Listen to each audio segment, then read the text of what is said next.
Oh, hello. My name is Dr. Waldrop, and I'm an apothecary.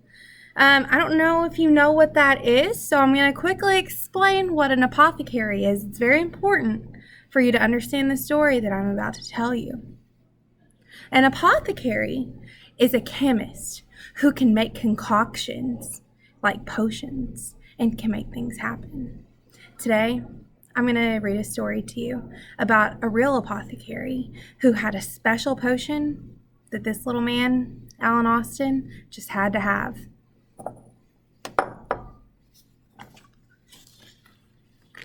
The Chaser by John Collier.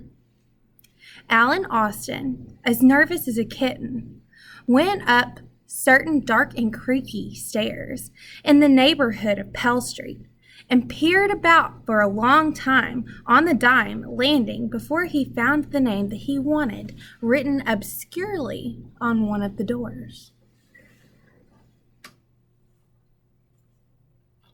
He pushed open this door, as he had been told to do, and found himself in a tiny room which contained no furniture but a plain kitchen table, a rocking chair, and an ordinary chair.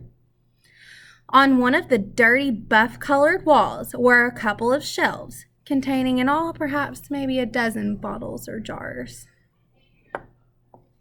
An old man sat in the rocking chair, reading a newspaper. Alan, without a word, handed him the card he had been given.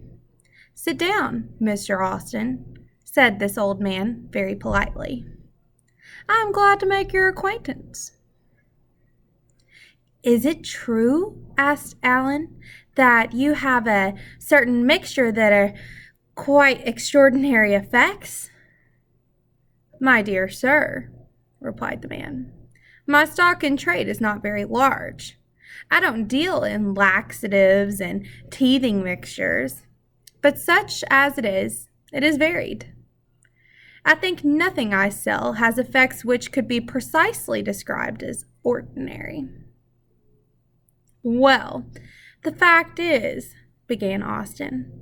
"Here, for example," interrupted the old man, reaching for a bottle from the shelf.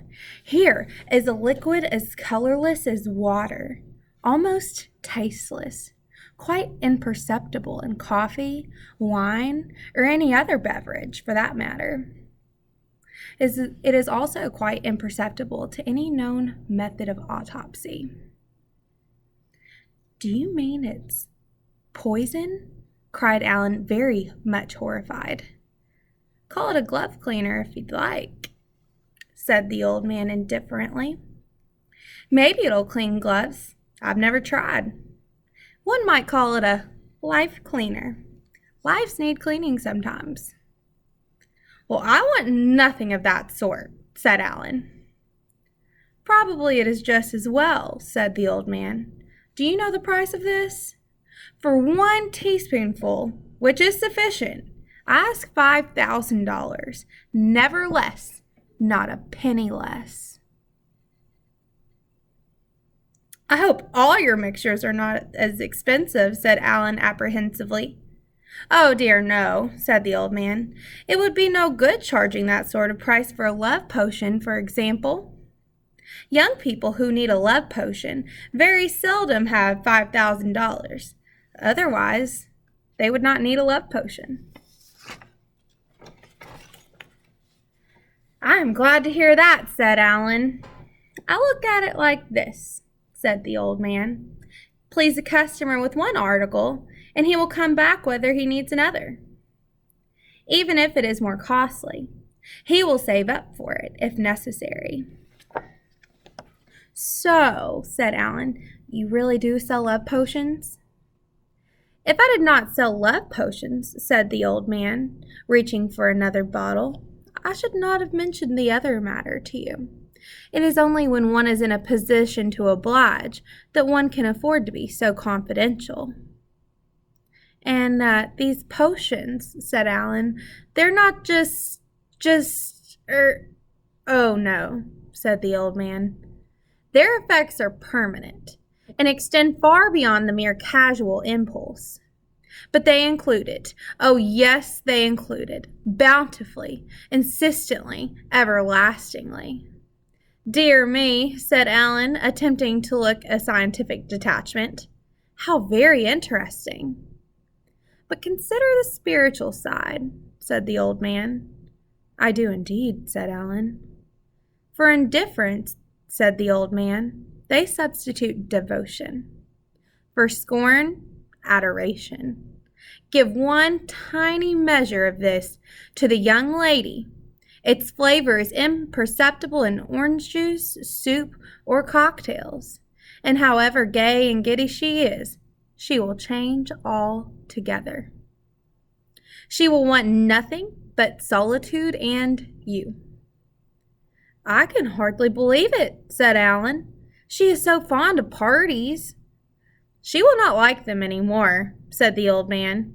She will be afraid of all of the pretty girls you may meet.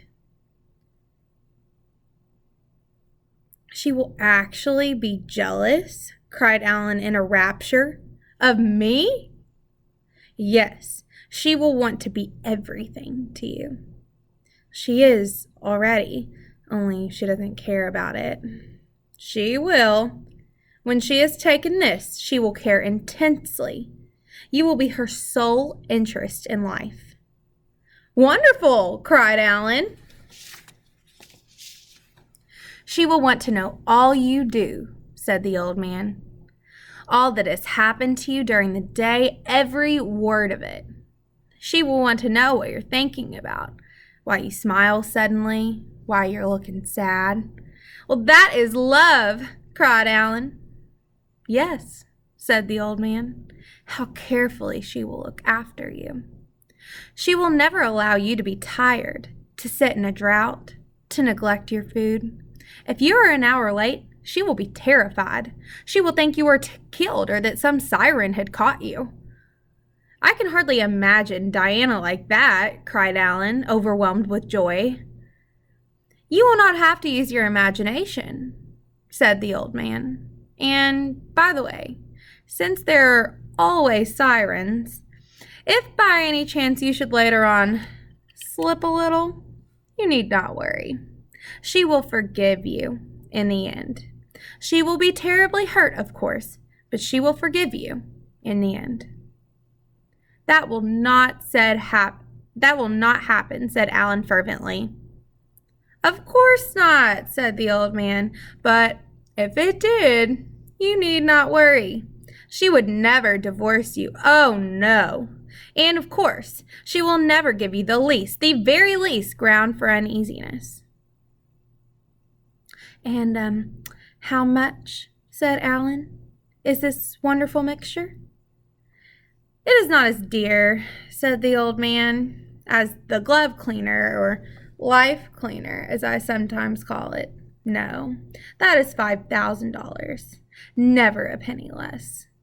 One has to be older than you are to indulge in that sort of thing. One has to save up for it.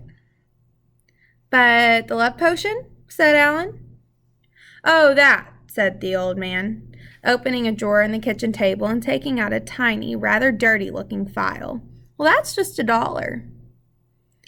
But I can't tell you how grateful I am, said Alan, watching him fill it. I like to oblige, said the old man. The customers come back later in life when they're better off and want more expensive things. Here you are. You will find it very effective. Thank you again, said Alan. Goodbye. Au revoir, said the old man.